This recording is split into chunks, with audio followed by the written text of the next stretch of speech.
Thank you, ma'am. Assalamu alaikum, Dr. Shahzad Salim Saab. Earlier that I have raised the question that which you have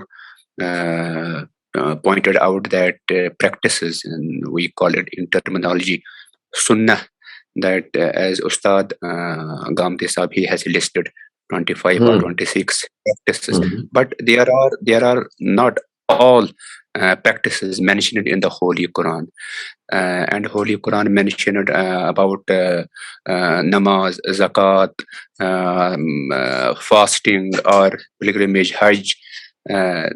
I want to elaborate that if we are that, we can say that sunnah, we call it in muqaddam, and the Holy Quran, which is muakhar, because before revealing the Holy Quran, these practices have been done. And so please, if you elaborate that all these practices which have not mentioned in the Holy Quran, only few are, so how can we